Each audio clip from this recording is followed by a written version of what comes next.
Thank you, Mayor. Keith Selman, Interim City Manager. Have a few items to update the council on. Number one is your goals. Your goals are twofold. Two of your primary issues over the last couple of years has been water and streets. On the water side, the water treatment plant continues to receive resources and the needed resources and improvements to keep it fully operational and one of the top facilities in the state. And the USGS, we continue to work with them to monitor our reservoirs and the Nueces River. On the street side, you're wrapping up your bonds, your previous bonds. As you know, you just got a whole bunch of bonds approved, so we will be moving forward, are already moving forward on those. But your bonds, 2014 on Flato Road and a 2012 on North Beach, those have both gone out, as well as authorizing your Type B monies for additional roadway construction and improvements. On the utilities side, we've got a couple of events coming up. One in particular event is fats, oils, and grease. It's that time of year again, and where we tend to put bad things down our garbage disposal and down our sinks, and they create problems within our wastewater system. Our utilities department on Thursday, November 15th, day after tomorrow, they're going to be holding a workshop on properly disposing of fats, oils, and grease, and that will be at the Galvan House over in the Heritage Park. And then if the utilities department, not utilities, but if finance would work their way down, as I wrap up the report, there's also going to be a safe digging seminar. On the same day, they will be overlapping activities, but the safe digging seminar will be Thursday, November 15th at the Richard M. Borchard Fairgrounds, and that's over in Robstown. That'll be at 8:30. That's a regional activity. As the finance department is working their way down, they've been locked out. Okay. One of the things that we do as human beings is when someone consistently excels, we tend to take that excellence and that bar for granted. And that's something that we definitely do not want to do with our finance department.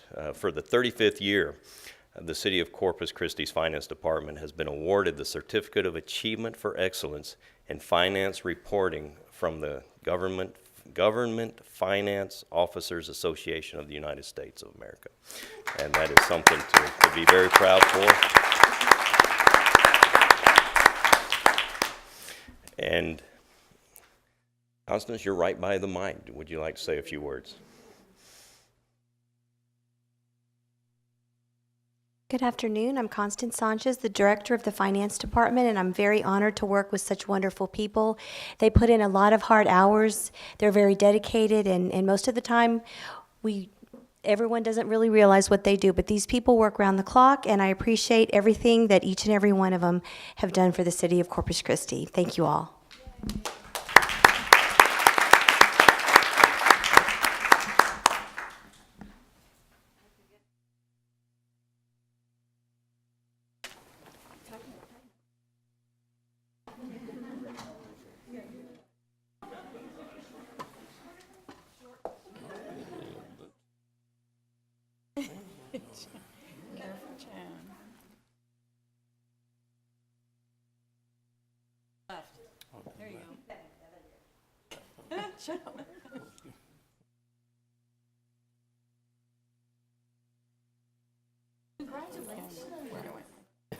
Good job, everybody. She shoved me. Good job.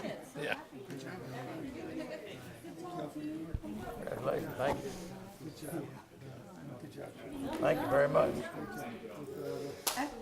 I'll take it. Good morning. Thank you. Thank you.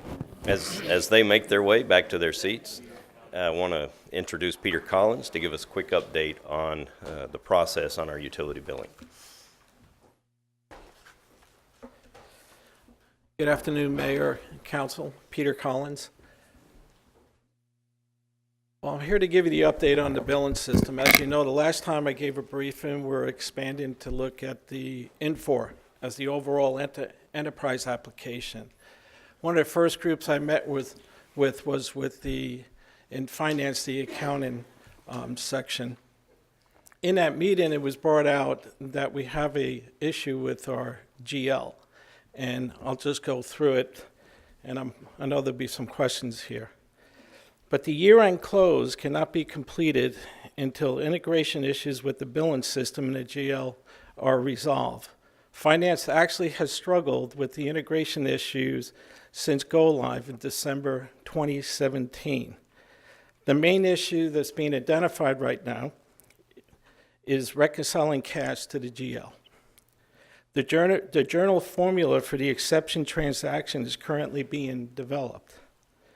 Once the journal formula is completed and tested, all journal entries must be reran starting from December 2017 to date. After journal entries rerun is completed and validated, cash reconciliation can begin starting with December 2017 to date. When the cash reconciliation is completed, then the year-end close can move towards completion. We can't close the year right now under these conditions. So what's happening? What's happening is, obviously, I engage in for very quickly. The problem has been aware, as I said, since the go-live, and there's been attempts off and on to actually resolve this issue. That's about all the history I could find. But using the energy to find out how do we get out of this, N4 is definitely have the resources dedicated, working closely with the finance department. We're moving forward. Every day there's leaps and bounds are being made, but there is a lot of work to actually be done to get this behind us so we can close the year end and then start the audit on time on December 12th. Right now, I'm cautiously optimistic on whether or not we'll make that date. But the goal is to make the date, close the year end, have everything balanced, and we can move on. The reason why we see things like this is because we're doing the due diligence to go ahead and really drill down and see actually what's going on with the system as a whole. Are there any questions on the first page? Excuse Mr. Molina. Yes, sir. Thank you. Just, can you explain to me, when you talk about journal entries being reran, is that each individual account? Yes, every journal entry is a transaction. Transaction, okay. Right. And when it's reran, how long does that process take? It could take approximately 5 to 6 days.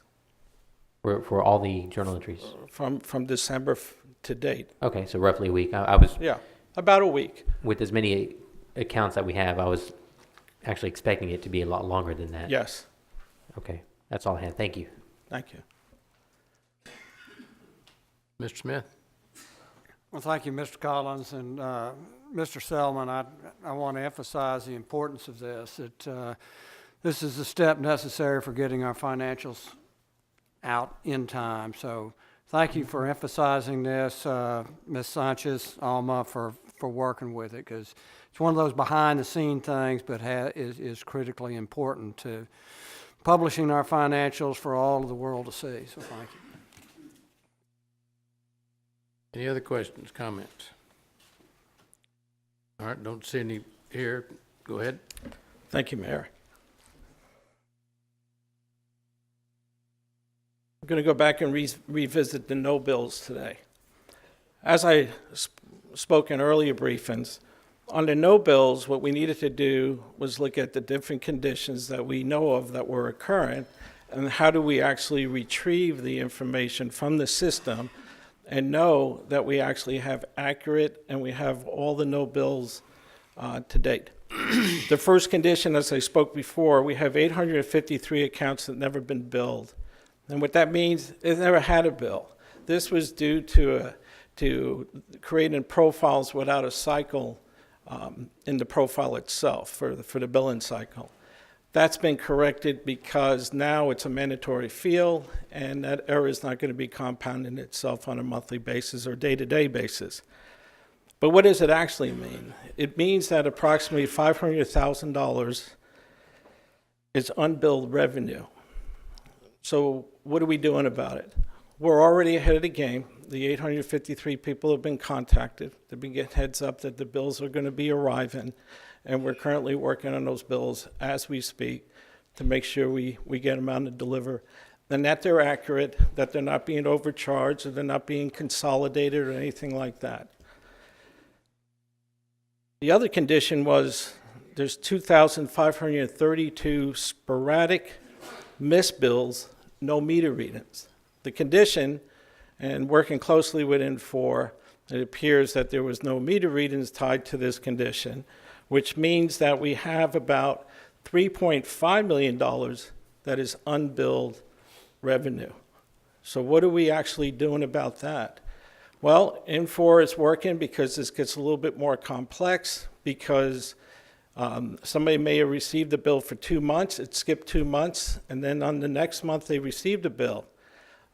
We have to figure out how to recreate the bills that are in between receiving the bill, no bill, then receive.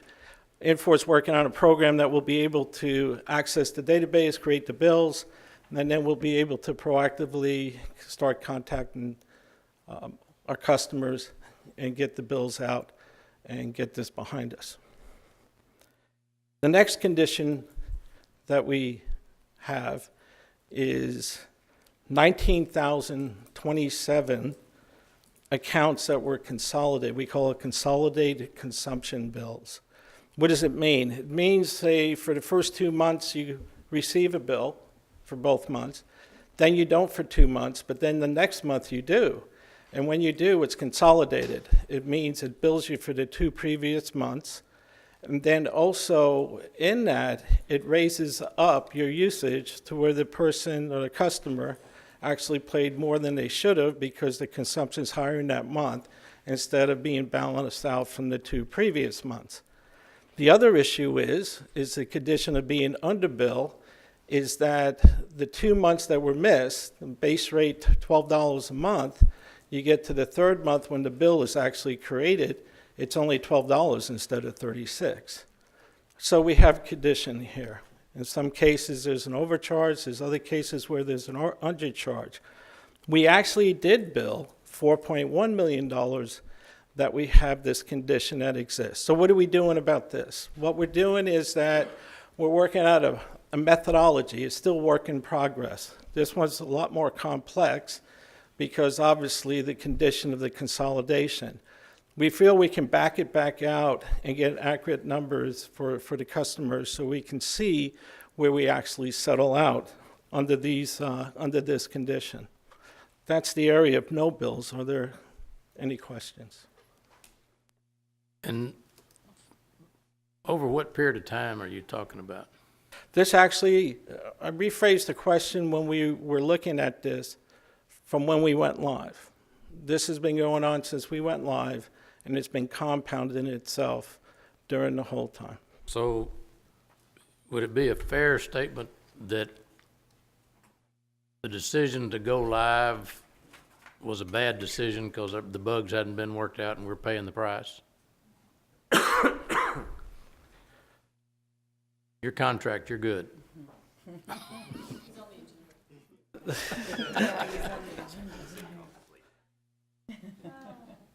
Let's just say this, is that from what I've observed in the different departments I've spoken to, the decision to go live with the accounting or the billing system as a whole, because this is the billing system, even the GL is the issue with the billing system.